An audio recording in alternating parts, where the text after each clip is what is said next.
Essa o violão é na pegada, hein? Vou deixar pra lá.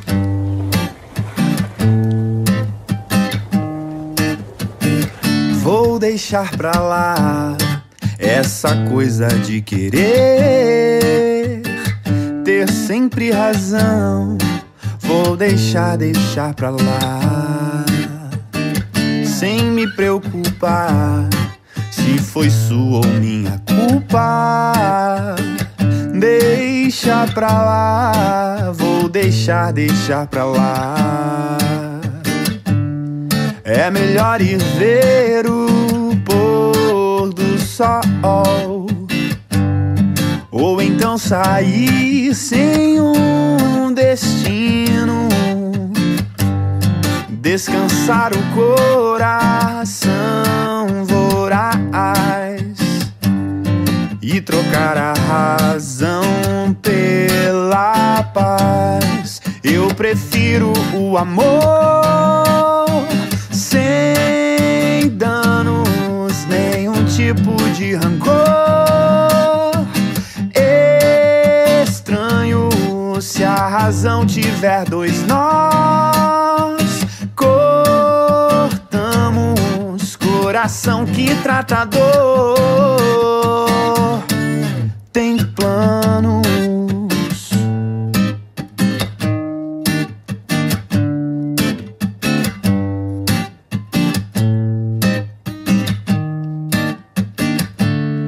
É melhor ir ver o pôr do sol, ou então sair sem um destino,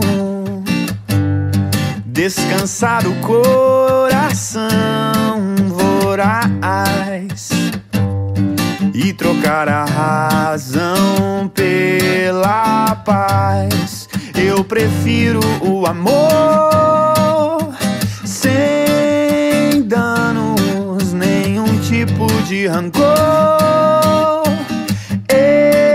Estranho se a razão tiver dois nós. Cortamos coração que trata dor. Tem planos.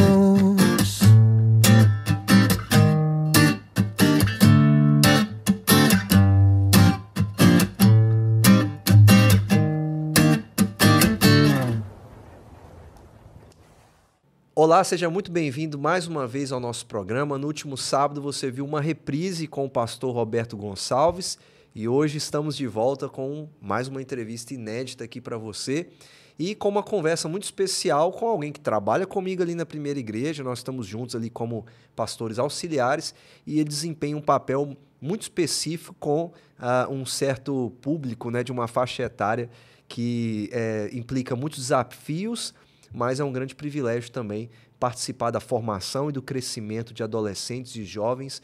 E falando de jovens, nós vamos pensar muito aqui sobre jovens universitários. Eu recebo o pastor Marcos Vinícius aqui comigo, a gente trabalha junto ali na Primeira Igreja. Já tem tempo que você não vem aqui, né? Já tem um tempinho. Eu acho que a última vez foi uma virada de ano, se eu não me engano. Rapaz, por aí. Que a gente conversou até, né? Já tem um tempo. Ô Marcos, a gente tá junto ali desde 2020, mas assim, para quem não te conhece, conta um pouco da sua trajetória, como é que você começou, o chamado ministerial, assim, de maneira resumida, até esse momento da sua vida, para a gente entrar então no tipo de trabalho que você tem se dedicado nesses últimos anos aí no seu ministério. Sim, não, claro. A verdade é que eu me lembro de uma oração que eu fiz quando era criança. Essas orações que a gente faz sem ter muita noção do que está pedindo. Mas eu lembro que, pensando em termos profissionais, o que eu queria ser lá na frente, eu fiz uma oração e eu pedi a Deus o seguinte: Senhor, eu quero trabalhar com alguma coisa que eu vou me dedicar em tempo integral ao Senhor.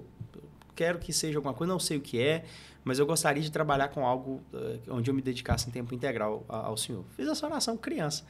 Aí a vida seguiu, vai chegando a fase de adolescência, tive ali aquele período meio obscuro da adolescência, né? Que a gente, normal. Vai normal. Na ideia dos amigos e a vida dá meio errado. E eu me lembro que por volta ali dos meus 16 anos, que foi quando o Senhor Jesus me incomodou novamente para que eu abrisse os meus olhos, na verdade ele abriu os meus olhos, e eu comecei a primeiro me afastar um pouco de alguns ambientes e de algumas atividades que as minhas amizades costumavam frequentar. E depois de um tempo eles começaram a me procurar para buscar conselhos, para saber o que fazer. Eles começaram a me ver de alguma maneira como uma referência de alguém cuja vida tinha mudado e de alguma forma eles entenderam que eu saberia ajudá-los a lidar com os problemas que eles viviam. Problemas diversos, de relacionamento, problema em casa e por aí. E aí eu comecei a criar um sistema para poder aconselhá-los e tudo mais. E isso me enchia os olhos de alguma maneira, isso alegrava meu coração. Ver a vida deles começando a tomar um certo rumo por causa de alguns conselhos que eu dava e eles seguiam. E isso foi trazendo uma certa alegria para mim. Sempre admirei muito grandes pregadores. A minha maior referência, obviamente, é o reverendo Jack Stone, foi meu pastor a vida inteira. Uhum. E é o pregador que eu mais gosto de ouvir por toda a paixão que ele tem e tudo mais. Então, eu comecei, depois de um tempo, também a querer pregar. Falar, puxa vida, eu queria ir para um púlpito da igreja e pregar com o coração inflamado assim. E aí algumas pessoas começaram a conversar comigo, falar, você nunca considerou ser pastor e tudo mais? E até então, na minha cabeça, eu seria engenheiro, porque meu pai é pedreiro, eu cresci nesse contexto de obra com ele. Uhum. Até eu descobri a física e eu falei, não dá para esse monte de cálculo não é para mim. E comecei a ponderar nisso, conversei com o reverendo Jack Stone, até que então eu passei por todo o processo, né, de aspirantado e tudo mais, fui enviado ao seminário. Mas eu confesso que eu nunca pensei em trabalhar com um público específico de uma faixa etária igual é aqui, né? Foi um desafio no início, ainda pensando no contexto, na realidade deles. Mas Deus tem dado a graça do meu ministério se desenvolver nessa área. Então, resumindo basicamente a minha caminhada até aqui, começa com uma oração lá atrás, feito por uma criança ingênua, sem saber muito o que queria, e hoje Deus atendendo esse pedido, me colocando no ministério, né? Me concedendo esse trabalho onde eu me dedico em tempo integral ao serviço do reino dele. É engraçado, uma vez eu estava lembrando da minha mãe me contando que eu brincava de pastor quando era criança. Ah, que legal. Aí eu brinquei assim com a pessoa, né? Que mãe deixa o menino fazer isso, né, rapaz? Que mãe que não avisa antes. Brincadeira. E a gente às vezes faz uma coisa e não imagina o plano de Deus para nós, né? E é igual você falou, eu não sei se existe algum pastor que realmente faça talvez esse planejamento, assim, eu vou ser pastor de adolescentes e jovens. A gente sabe que isso é uma necessidade e eu acredito que as igrejas que têm essa oportunidade de ter alguém para se dedicar a isso é muito bom, porque você consegue ter uma dedicação maior a eles, uma identificação, e você acaba observando desafios também, né? E eu sei que cada geração tem um desafio diferente. A minha, eu tô com 40, você tá com 28, e aí cada um vai passando pela sua necessidade na adolescência. Hoje, o que você mais identifica assim como dilema, desafio nos adolescentes e jovens de hoje, falando de 2025, 2024 para cá, e nesse período que você está trabalhando com eles? Eu consigo perceber pelo menos duas áreas que elas são bem obscuras e recorrentes. A primeira delas, eu acho que aí não é só de um público específico, de jovens e adolescentes, eu acho que isso se estende às outras faixas etárias, mas eu vejo isso muito presente neles, tem a ver com as questões que a gente chama de psicossomáticas, né? Depressão, ansiedade, muito mais ansiedade, né? A adolescente, então, vive ansioso e... É impressionante. Assim. É impressionante. A gente foi, em 2022, a gente foi para o NAUPA, que é o Congresso Nacional dos Adolescentes. E aí eu me lembro que eram mais de 1.400 adolescentes e toda hora você olhava, tinha um menino num canto tendo uma crise de ansiedade. Eu me lembro que em um determinado momento eu fui levar minha esposa até o prédio onde ela dormia, que era um pouco mais afastado. Aí, quando eu voltei, tinha um menino sentado, tendo crise de ansiedade, assim, numa calçada. Aí eu parei perto dele para conversar e para tentar entender o que estava acontecendo. E é porque ele não estava com a presença dos pais. Então, ele ficou extremamente ansioso porque ele olhou em um determinado momento à volta dele e os pais dele não estavam ali. Uma dependência gigantesca. Aí, além disso, vem as pressões de Enem, de PISME. Hoje em dia é colocado na cabeça do adolescente uma pressão de que se ele não alcançar uma boa nota nesses vestibulares, né, públicos, a vida deles vai acabar. Assim, eles não vão ter futuro, vai dar tudo errado. Então, esse é um dos fatores. É uma geração muito ansiosa, que começa a tomar medicamento cada vez mais novos, eles tomam medicamentos muito expostos à vida perfeita de todo mundo da internet. Então, o padrão que eles colocam lá em cima e por aí vai. Então, Os influencers, né? Sim, sim. A gente está com uma série muito famosa agora, né? Eu nem terminei de assistir, mas muita gente tem falado disso, né? Do impacto dessa visão da rede social na vida deles também, né? E eu não sei se você já reparou, mas a quantidade de adolescentes que vão para a rede social expõe um tipo de vida adulta. A gente pode pegar a nossa área, tá na febre aí dos pregadores mirins, que assumem os púlpitos como se fossem os pastores da igreja. Não que eu seja contra a pessoa nova pregar, não é isso. O que eu estou querendo dizer, assim, é uma antecipação de etapas, sabe? E não só isso, mas a gente vê aí os coaches mirins, os milionários mirins. Tem menino de 12 anos milionário já, que vai pra internet e eu fico assim, rapaz, a minha vida tá um atraso, porque esse moleque tem... E dando lição, assim, E né? dando lição, exatamente. Aí você imagina um adolescente vendo aquilo e imaginando, puxa vida, a vida do cara já tá feita. O cara tem 12 anos, mas o cara já tem carro importado, o cara já anda de helicóptero se ele quiser. Ou então, olha só, o cara já é quase que pastor de uma igreja. Então, esse tipo de exposição vai gerando 1 milhão de ansiedade na cabeça do menino também. E aí você cria o problema de queimar etapas, sabe? O adolescente acaba não conseguindo respeitar o período em que ele está ali, que é um período de preparação, de formação. Eu falo muito com eles quando chega perto dessa data de final de ano dessas provas, né? Enem, PISME. A vida de vocês não depende disso. É uma prova que vai mostrar se vocês já estão preparados para determinado tipo de vida agora, uma universidade, um mercado de trabalho, ou vai mostrar se vocês precisam se preparar um pouco mais. Não alcancei a nota, minha vida acabou? Não, vai correr atrás, se preparar um pouco melhor. É simplesmente você entender que agora não é o momento, você ainda não está pronto. Mas parece que, meu Deus, vai dar tudo errado. Aí, enfim, entra a própria pressão familiar, né? Os pais também. Então, esse é um desafio. E o outro desafio, que é muito grande, tem muito a ver com identidade e principalmente naquilo que diz respeito à sexualidade. Cada vez mais eu entendo que as pessoas não sabem quem elas são. Isso é muito curioso. Você conversa com o menino não tem identidade. Vou dar um exemplo de coisa que é boba, mas que ilustra bem. Teve um dia que eu tirei uma foto dos adolescentes. Todos eles estavam com a camisa lisa preta, assim igual a sua, uma bermuda preta, um chinelo branco e um cordãozinho. Todos eles. Eu falei, que isso?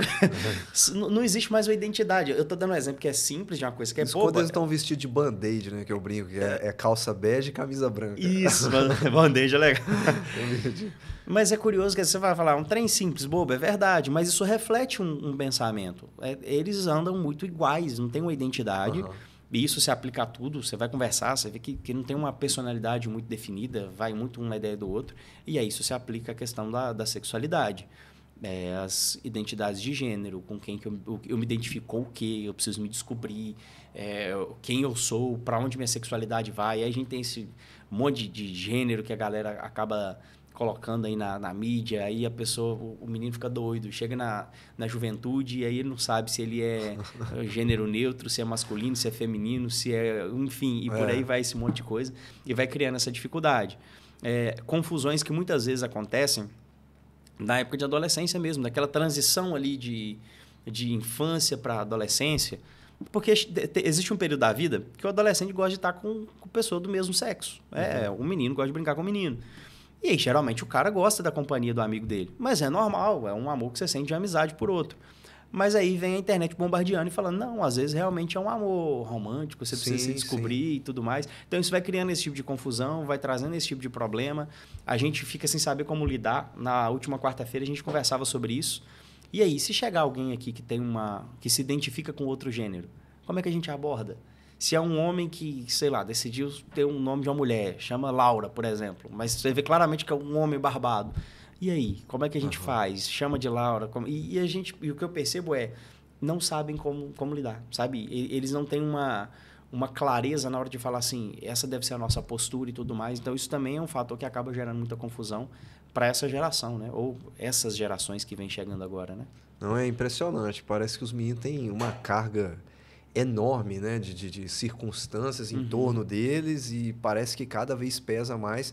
Por isso que é tão importante assim, ter um uma oportunidade de caminhar com eles mais de perto. Né? Uhum. E principalmente depois que eles saem dessa fase e aí entra numa outra fase, né? Que vamos supor, o menino passa no Enem e finalmente entra na universidade. E aí já vem outros desafios, né? Uhum. Mas esses desafios com relação a jovens universitários são os mesmos?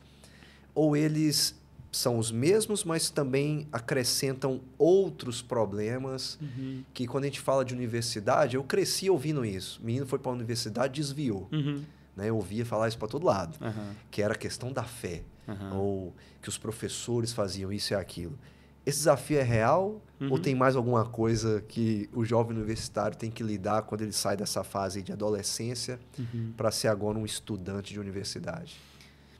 Além desse ponto, eu vou até tocar nele melhor daqui a pouquinho, mas assim, existem as pressões normais que envolvem o cara chegar num ambiente muito diferente, né? Às vezes o menino cresceu ali no ambiente de igreja, temos amigos basicamente só dentro da igreja, aí o cara é exposto a uma vida diferente.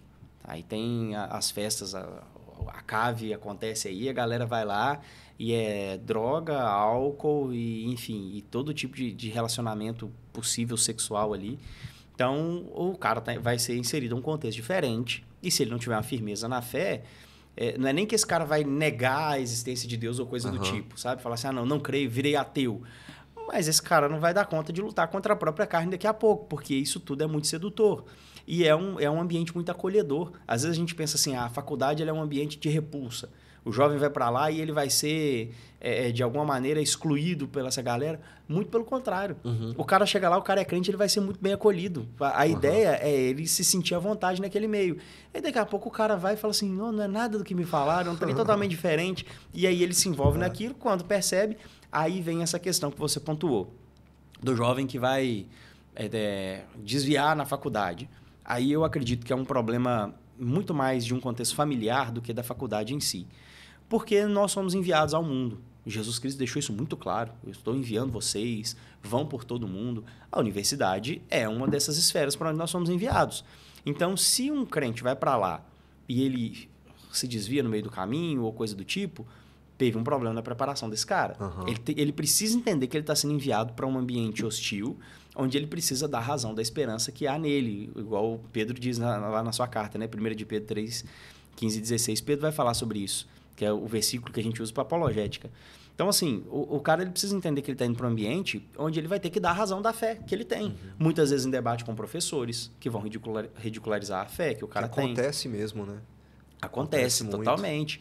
Geralmente é muito comum isso acontecer na área do direito. Eu estava conversando com algumas pessoas, porque quando começa a se falar sobre a raiz judaico-cristã do direito, de que a dignidade do homem tem a ver com ele ser criado em imagem e semelhança de Deus e tudo mais, ou se entra em conflito.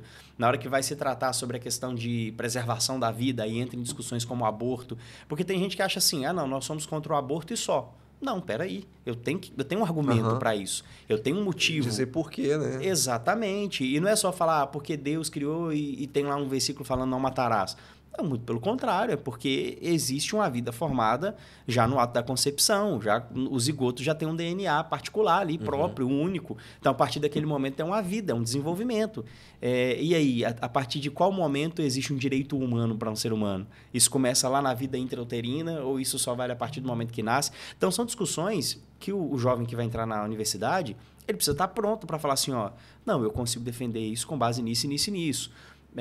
Ou para quem vai para outras áreas, como a medicina e coisas do tipo, e aí lida com a biologia e vai tratar de aspectos evolutivos, e aí daqui a pouco entra essa discussão, e aí eu sou criacionista, eu sou evolucionista, eu consigo casar as duas coisas. Evolucionista, teísta. Teísta, evolucionista, eu consigo...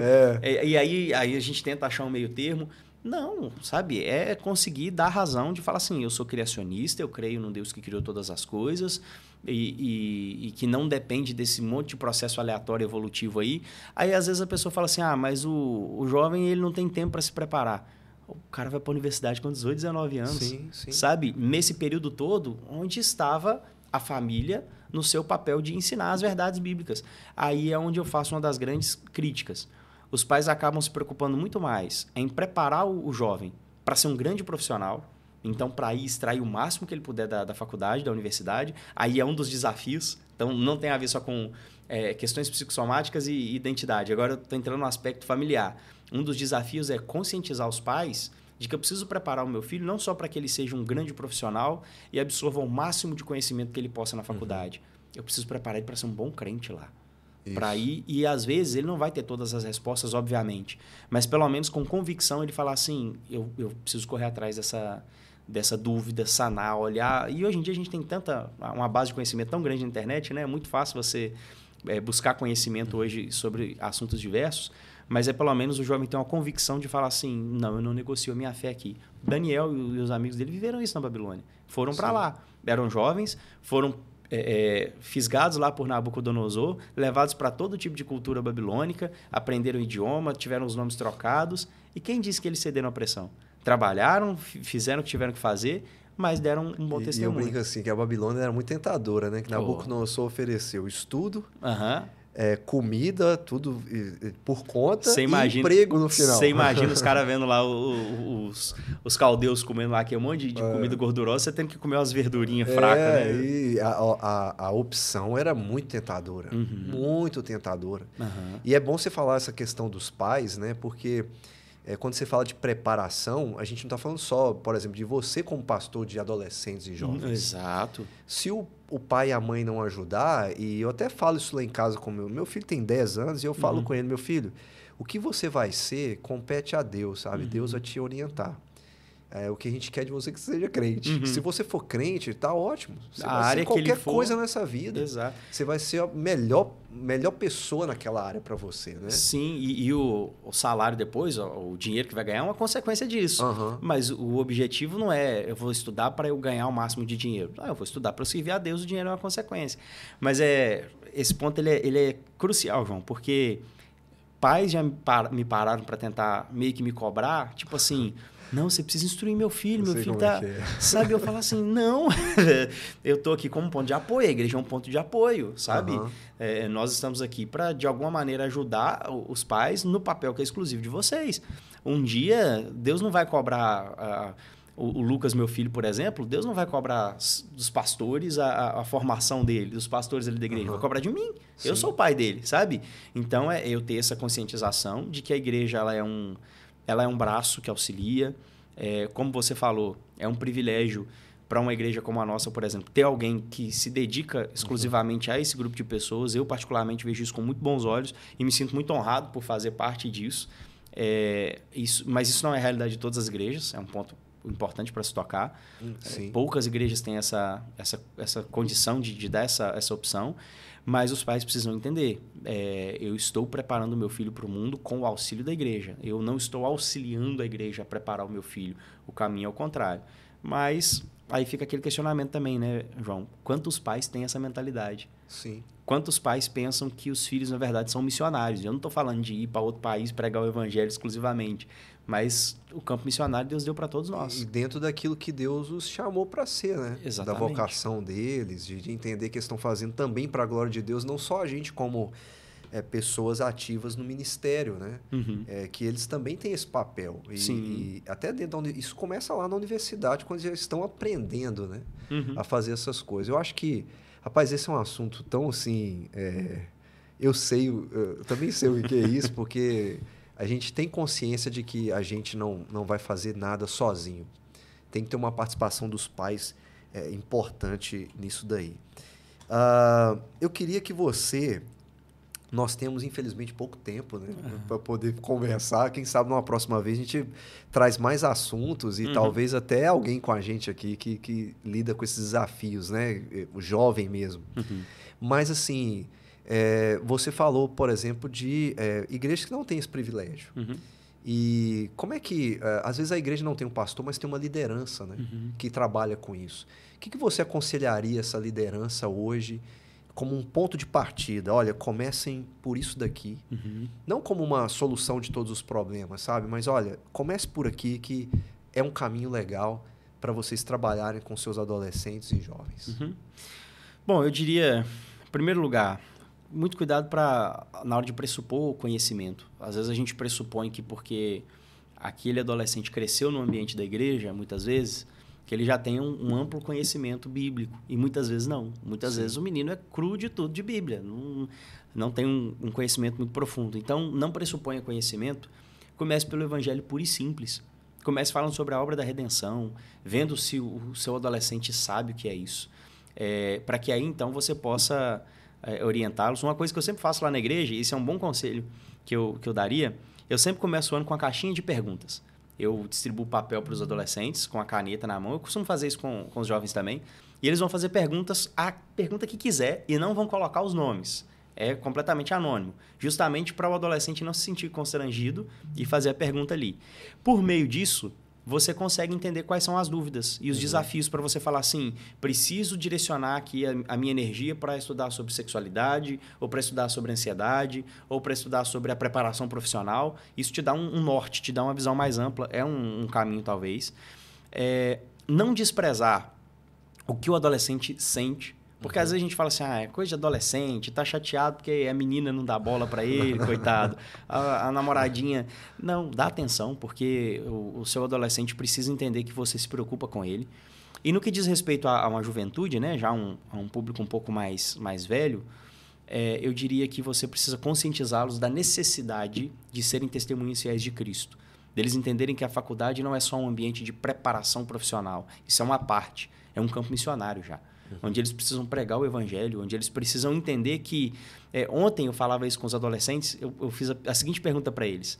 Se vocês não existissem, a vida das pessoas ao redor de vocês seria diferente? Porque eu olho para os grandes nomes da Bíblia, por exemplo, e onde Pedro chegava, onde Filipe chegava, onde Estevão chegava, o evangelho era pregado e a coisa toda era mudada. O Senhor Jesus, por onde andou, havia um impacto profundo onde ele estava. Então, assim, eu não posso ir para a faculdade e a minha vida ser, entre aspas, inútil. E não fazer diferença nenhuma. Sabe, se eu estou ali naquele ambiente, eu preciso ser um ponto de sal e luz. E o sal, ele dá sabor a uma comida que não tem sabor, e a luz manda embora a escuridão. Se eu estou em um lugar onde eu não consigo ser luz e eu não consigo ser sal, eu estou sendo inútil. Se eu sou um crente e Deus me colocou ali, então eu preciso que a minha vida tenha a utilidade que Deus me deu e eu vou ser um instrumento nas mãos dele. Então eu vou pregar o evangelho, eu vou discipular pessoas, eu vou testemunhar acerca da minha fé, mas eu não posso ficar inerte, eu preciso entender que Deus me chamou para isso. E prepará-los nesse sentido, dar conhecimento teológico para eles, ensiná-los a ter convicção, dar a eles a segurança de saber que eles não estão sozinhos, de que em um determinado momento, se eles não souberem lidar com alguma coisa, tem gente aqui para te ajudar, para caminhar com você. E também entenderem que, como a gente pontuou aqui, a vida deles, no geral, tanto os adolescentes como os jovens, não depende só da formação acadêmica. A formação acadêmica é uma parte. Aí é o que você bem pontuou. Se eles entenderem que precisam ser bons crentes, aí não importa se eles vão ser médicos, engenheiros, garis, se eles vão ocupar cargos públicos, daqui a pouco serão políticos, não importa. Eles serão testemunhas de Cristo e é essa a nossa vocação, esse é o nosso chamado. É sermos testemunhas de Deus independente de onde estamos. Então, orientá-los nesse sentido é talvez a parte mais essencial e crucial para a vida deles.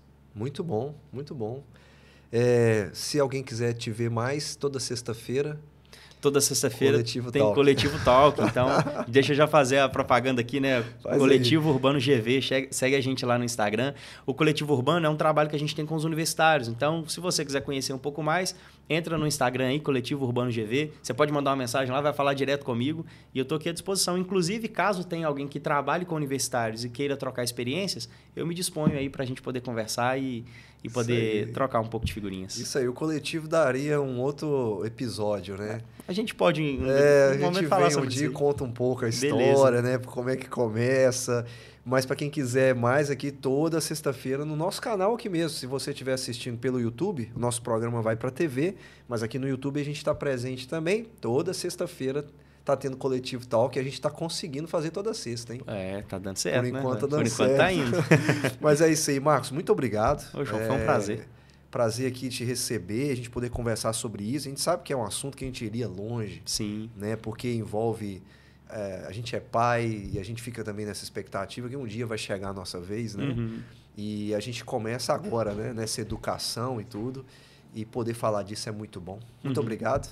Deus te abençoe no seu trabalho. Eu espero que muita gente procure aí para você trocar ideia e ajudar, né? Graças a Deus por isso. É isso aí. E você ficou com a gente até aqui, meu, muito obrigado. Nós nos vemos no próximo sábado, nosso próximo programa. E se você está nos assistindo aqui pelo YouTube, lembra de deixar aí o seu gostei, um comentário e compartilhar esse vídeo com alguém. No mais, que Deus te abençoe, um grande abraço e até a próxima. Você deseja entrar em contato conosco, nos enviar uma pergunta ou até mesmo seu pedido de oração? Basta enviar uma mensagem para o número de WhatsApp que está aparecendo na sua tela. Você também pode nos fazer uma visita e acompanhar as nossas atividades através das nossas redes sociais.